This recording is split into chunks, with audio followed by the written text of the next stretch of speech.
মা knows, mothers know cooking. আরে mothers কেন বলেন আপনি? মা কি এখানে 10 জন? ও সরি, মা নোজ মাদার নোজ বলেন, মাদার নোজ কুকিং, কুকিং। অথবা mother knows how to cook. Mother knows how to cook. তারা সাঁতার কাটতে জানে। They know they know how to swim. Swimming. আমি লিখছি আইএনজি। হ্যাঁ হবে, সমস্যা নাই, আমি দুইটাই লিখে দিচ্ছি। দে নো সুইমিং। সে জানে না কিভাবে পড়তে হয়। হ্যাঁ, যখন আপনি নেগেটিভ করবেন তখন প্রেজেন্ট টেন্সে ডু বা ডাজের সাথে নট ইউজ করতে হবে। যেমন সে জানে না, সে She মানে হি, did not. এটা প্রেজেন্ট টেন্স, এখানে ডিড আসবে কেন? সে জানে না, he doesn't know. Doesn't know. Oh. He doesn't know how to read. অথবা বলতে পারবেন যে হি ডাজেন্ট নো রিডিং। তাহলে আমি লিখছি এটার অর্থ জানা, আর এটা ডাজেন্ট অর্থ জানে না। আপনি যদি শুধু নো বলেন তাহলে তো হবে যে জানে, আর জানে না বলতে সেখানে আপনি ওই অক্সিলারি ভার্বের সাথে নট ইউজ করতে হবে। যেমন সে জানে না, হি ডাজেন্ট নো। যেহেতু এখানে হিটা থার্ড পারসন সিঙ্গুলার, সো আমার এখানে ডাজ ইউজ করতে হবে। জি ভাইয়া। যদি বলতাম এই যে আর ডিড অর্থ তো জানা, ঠিক না ভাইয়া? কি বলেন উল্টা পাল্টা, ডিড ডিড তো হলো পাস্ট টেন্সে। যেমন সে জানতো না কিভাবে পড়তে হয়, সেটা যখন বলবেন তখন বলতে হবে যে হি ডিডেন্ট নো। প্রেজেন্ট টেন্সে ডু ডাজ, পাস্ট টেন্সে ডিড, সেটা তো auxiliary verb. He didn't know how to read, সেটা তো আপনার পাস্ট টেন্সের এক্সাম্পল হবে।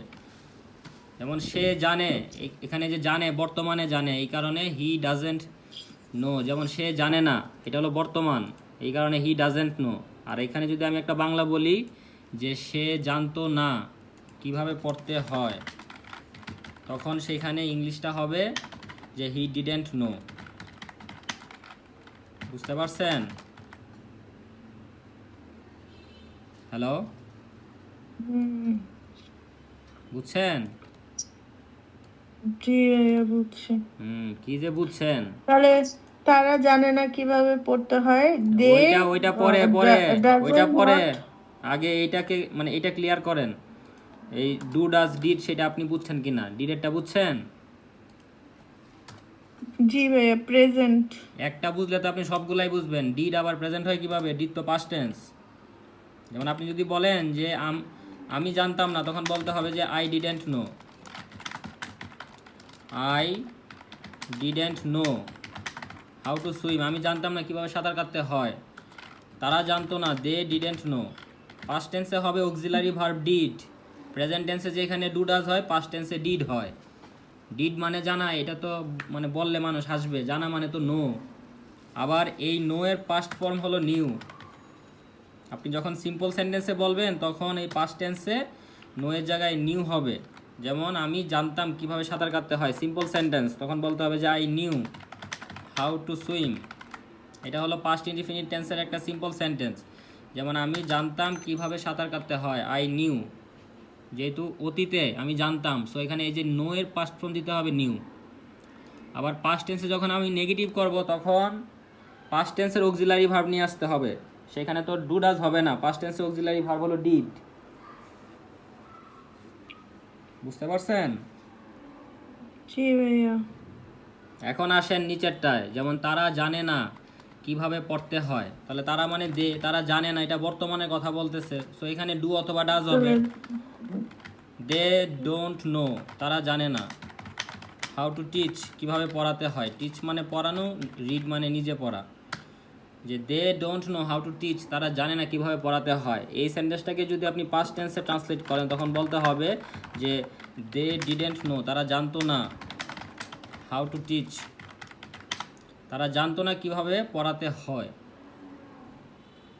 প্রেজেন্ট টেন্সে ডু ডাজ, পাস্ট টেন্সে ডিড। প্রেজেন্ট টেন্সে সাবজেক্ট দেখে দেখে আমার ডু অথবা ডাজ ইউজ করতে হবে, কারণ সাবজেক্ট যখন থার্ড পারসন সিঙ্গুলার হবে, এখানে যদি আমি বলি তারেক, তারেক হলো থার্ড পারসন সিঙ্গুলার, সেখানে তারেকের সাথে ডাজ হবে। যেমন তারেক জানে না, তারেক ডাজেন্ট নো। আবার যদি আমি এখানে আই বলি বলতে হবে আই ডোন্ট নো, কারণ আই হলো আপনার first I person. don't know. আর পাস্ট টেন্সে সাবজেক্ট যেই মানে যেটাই হোক না কেন সেখানে সবগুলোর জন্যই ডিড হবে, কারণ ওই পাস্ট টেন্সে অক্সিলারি ভার্ব আছেই একটা। সো একটা অক্সিলারি ভার্বের জন্য ওই সাবজেক্ট যেটাই আসবে না কেন সবগুলোর সাথেই ডিড হবে। আর প্রেজেন্ট টেন্সে যেহেতু দুইটা অক্সিলারি ভার্ব ডু অথবা ডাজ এই ধরনের সেন্টেন্সগুলোতে, সো এখানে আপনার দেখে দেখে ইউজ করতে হবে। থার্ড পারসন সিঙ্গুলার হলে ডাজ, বাকি সবার সাথে ডু।